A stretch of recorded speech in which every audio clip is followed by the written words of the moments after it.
Hi ಪದವಿ ಎಲ್ಲ ವಿದ್ಯಾರ್ಥಿಗಳಿಗೆ ಮತ್ತು ಡಿಪ್ಲೊಮಾ ಎಲ್ಲ ವಿದ್ಯಾರ್ಥಿಗಳಿಗೆ ಈ ಒಂದು ಅಪ್ಡೇಟ್ ಕೊಟ್ಟಿದ್ದಾರೆ ಕರ್ನಾಟಕ ಸರ್ಕಾರ ವತಿಯಿಂದ. ಸೊ ಎಲ್ಲ ವಿದ್ಯಾರ್ಥಿಗಳಿಗೆ ಈ ಒಂದು ಶೇರ್ ಮಾಡಿ. ಆಲ್ರೆಡಿ ಎಲ್ಲ ವಿದ್ಯಾರ್ಥಿಗಳಿಗೆ ಈ ಒಂದು ಇನ್ಫಾರ್ಮೇಶನ್ ಗೊತ್ತಿದ್ರೆ ಓಕೆ. ಸೊ ಯಾರಿಗೆಲ್ಲ ಗೊತ್ತಿಲ್ಲ ಈ ಒಂದು ಪೂರ್ತಿ ಕೊನೆವರೆಗೆ ನೋಡಿ. ಮತ್ತು ಯಾರೆಲ್ಲ ಅಪ್ಲಿಕೇಶನ್ ಇನ್ನೂ ಹಾಕಿಲ್ಲ ಅಂದ್ರೆ ಅಪ್ಲಿಕೇಶನ್ ಹೋಗಿ ಹಾಕಿ. ಎಲಿಜಿಬಿಲಿಟಿ ಏನಂದ್ರೆ ಇವಾಗ if you have completed graduation but are still jobless then you can get 3000. ಅಂದ್ರೆ ಇವಾಗ ನೀವು ಗ್ರಾಜುಯೇಷನ್ ಮಾಡಿದಿರ ಅಂತ ಅನ್ಕೊಳ್ಳಿ ಆಯ್ತಾ. ಬಿ ಎ ಆಗಿರ್ಬೋದು, ಬಿ ಕಾಮ್ ಆಗಿರ್ಬೋದು, ಬಿ ಎಸ್ ಸಿ ಆಗಿರ್ಬೋದು, ಬಿ ಬಿ ಆಗಿರ್ಬೋದು, ಯಾವ್ದಾದ್ರು ಒಂದು ಕೋರ್ಸ್ ಆಗಿರ್ಬೋದು.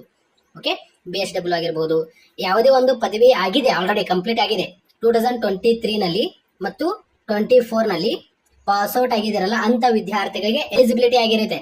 ಯಾರೆಲ್ಲ 2022 ನಲ್ಲಿ ಪಾಸ್ಔಟ್ ಆಗಿದಾರಲ್ಲ ಅಂತ ವಿದ್ಯಾರ್ಥಿಗಳಿಗೆ ಈ ಒಂದು ಸ್ಕೀಮ್ ಬರಲ್ಲ. ಒನ್ಲಿ 2023 ನಲ್ಲಿ ಮತ್ತು 24 ನಲ್ಲಿ ಯಾರೆಲ್ಲ ಪಾಸ್ಔಟ್ ಆಗಿದಾರೆ ಅಂತ ವಿದ್ಯಾರ್ಥಿಗಳಿಗೆ ಈ ಒಂದು ಪರ್ ಮಂತ್ 3000 ರೂಪಾಯಿ ಬರುತ್ತೆ ಆಯ್ತಾ. 3000. ಇಲ್ಲಿ ಒಂದು ಕಂಡೀಷನ್ ಇದೆ ಏನಂತ, okay, but are you still jobless ಅಂದ್ರೆ ನೀವು ಜಾಬ್ ನಲ್ಲಿ ಇಲ್ಲ, ಜಾಬ್ ಸಿಗ್ತಾ ಇಲ್ಲ ಅಂದ್ರೆ ಅಂತ ವಿದ್ಯಾರ್ಥಿಗಳಿಗೆ ಅಷ್ಟೇ ಇದು.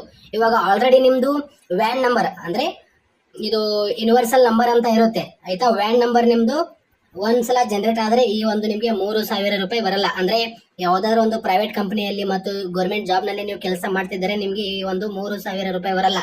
ಯಾರೆಲ್ಲ ಗ್ರಾಜುಯೇಷನ್ ಮಾಡಿದಿರಾ ಹಾಗೆ ಸುಮ್ಮನೆ ಇವಾಗ ಯಾವ್ದಾದ್ರು ಒಂದು ಶಾಪ್ ನಲ್ಲಿ ಹೋಗಿ ಕೆಲಸ ಮಾಡ್ತಿದ್ದಾರೆ ಅಂತ ವಿದ್ಯಾರ್ಥಿಗಳಿಗೆ ಏನೂ ವಿಷಯ ಇಲ್ಲ, ಅಪ್ಲಿಕೇಶನ್ ಹಾಕ್ರಿ ಆಯ್ತಾ.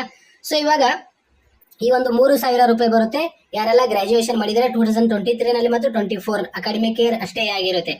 ಸೊ ಈ ಒಂದು ಅಪ್ಲಿಕೇಶನ್ ನೀವು ಎಲ್ಲಿ ಹಾಕ್ಬೇಕಂದ್ರೆ ಸೇವಾ ಸಿಂಧು GSKarnataka.gov.in ಆಯ್ತಾ. ಈ ಒಂದು ವೆಬ್ಸೈಟ್ ನಲ್ಲಿ ಹೋಗಿ ನೀವು ಅಪ್ಲಿಕೇಶನ್ ಹಾಕಬೇಕಾಗುತ್ತೆ. ಬಟ್ ನೀವು ಅಪ್ಲಿಕೇಶನ್ ಹಾಕಕ್ ಹೋಗ್ಬೇಡ್ರಿ. ಇವಾಗ ಆಧಾರ್ ಕಾರ್ಡ್ ಅಪ್ಲಿಕೇಶನ್ ಹಾಕ್ತಿರ್ತಾರೆ ಮತ್ತು ರೇಷನ್ ಕಾರ್ಡ್ ಮಾಡ್ತಿರ್ತಾರಲ್ಲ, ಅಂದ್ರೆ ಜಾಬ್ ಅಪ್ಲೈ ಮಾಡ್ಕೊಡ್ತಿರ್ತಾರಲ್ಲ, ಯಾರಾದರೂ ಸೈಬರ್ ಸೆಂಟರ್ ನಲ್ಲಿ ಹೋಗಿ ಅಲ್ಲಿ ಅಪ್ಲೈ ಮಾಡ್ಕೊಡ್ತಾರೆ ನಿಮಗೆ. 2023 ಮತ್ತು 24 ಅಕಾಡೆಮಿಕ್ ನಲ್ಲಿ ಪಾಸ್ ಆಗಿರುವಂತ ಎಲ್ಲ ವಿದ್ಯಾರ್ಥಿಗಳು, ಓಕೆ, ಪದವಿ ಎಲ್ಲ ವಿದ್ಯಾರ್ಥಿಗಳು ಏನ್ ಮಾಡ್ಬೇಕಂದ್ರೆ ಮೊದಲಿಗೆ ನೀವು ಎಲ್ಲಿ ಡಿಗ್ರಿ ಅಡ್ಮಿಷನ್ ಮಾಡಿದಿರಲ್ಲ ಆ ಒಂದು ಕಾಲೇಜಿನಲ್ಲಿ ಹೋಗಿ ಡಾಟಾ ಬೇಸ್ ತೆಗೆದುಕೊಂಡು ಬರ್ಬೇಕಾಗುತ್ತೆ ಆಯ್ತಾ. ಅವರು ಒಂದು ID ಕೊಡ್ತಾರೆ ನಿಮಗೆ, ನೀವು ಕಾಲೇಜಿನಲ್ಲಿ ಹೋಗಿ ಅವರು ನಿಮಗೆ ಇನ್ಫಾರ್ಮೇಶನ್ ಕೊಡ್ತಾರೆ. ಮತ್ತು ಅದೇ ರೀತಿ ಡಿಪ್ಲೊಮಾ ಕ್ಯಾಂಡಿಡೇಟ್ಸ್ ವಿದ್ಯಾರ್ಥಿಗಳಿಗೆ ನೋಡಿ 1500 ರೂಪಾಯಿ ಬರುತ್ತೆ per month. Okay, diploma candidate ವಿದ್ಯಾರ್ಥಿಗಳಿಗೆ. ಸೊ ಹೆಚ್ಚಿನ ಮಾಹಿತಿಗೆ ನಿಮ್ಮ ಕಾಲೇಜಿನಲ್ಲಿ ಹೋಗಿ ನೀವು ವಿಚಾರಿಸಿ. ಡಿಗ್ರಿ ಕಾಲೇಜಿನಲ್ಲಿ ಮತ್ತು ಡಿಪ್ಲೊಮಾ ಕಾಲೇಜಿನಲ್ಲಿ ಹೋಗಿ ನೀವು ವಿಚಾರಿಸಬೇಕಾಗುತ್ತೆ ತಮ್ಮ ಕಾಲೇಜಿನಲ್ಲಿ. ಇವಾಗ ಅನ್ಎಂಪ್ಲಾಯ್ಡ್ ವಿದ್ಯಾರ್ಥಿಗಳಿಗೆ ಏನಿದಿಲ್ಲ 3000 ರೂಪಾಯಿ ಬರುತ್ತೆ ಪರ್ ಮಂತ್. ಓಕೆ, 2023-24 ಪಾಸ್ಔಟ್ ಆಗಿರ್ಬೇಕು. ನಾನು ಕೆಲವೊಂದು ವಿದ್ಯಾರ್ಥಿಗಳು ಅದಾರೆ 2023 ನಲ್ಲಿ ಪಾಸ್ಔಟ್ ಆಗಿದ್ದಾರೆ. ಪದವಿ ಎಲ್ಲ ವಿದ್ಯಾರ್ಥಿಗಳು ಹೇಳೋದಂದ್ರೆ ಅಪ್ಲಿಕೇಶನ್ ಹಾಕ್ರಿ ಆಯ್ತಾ. ಸೊ ಎಲ್ಲ ವಿದ್ಯಾರ್ಥಿಗಳಿಗೆ ಒಂದು ಶೇರ್ ಮಾಡಿ. 2023 ನಲ್ಲಿ ಪಾಸ್ಔಟ್ ಆಗಿರ್ಬೇಕು ಆಯ್ತಾ. ಅನ್ಎಂಪ್ಲಾಯ್ಡ್ ಸ್ಟೂಡೆಂಟ್ ಆಗಿರ್ಬೇಕು, ಯಾವುದೇ ರೀತಿ ಗೌರ್ಮೆಂಟ್ ಜಾಬ್ ಮತ್ತು ಪ್ರೈವೇಟ್ ಜಾಬ್ ಮಾಡುವಂತಿಲ್ಲ ಆಯ್ತಾ. ಸೊ ಅಂತ ವಿದ್ಯಾರ್ಥಿಗಳಿಗೆ ಪರ್ ಮಂತ್ ಬರುತ್ತೆ 3000 ಮತ್ತು ಡಿಪ್ಲೊಮಾ ಕ್ಯಾಂಡಿಡೇಟ್ಸ್ ವಿದ್ಯಾರ್ಥಿಗಳಿಗೆ ಬರುತ್ತೆ 1500 ರೂಪಾಯಿ ಪರ್ ಮಂತ್ ಬರುತ್ತೆ. So thanks.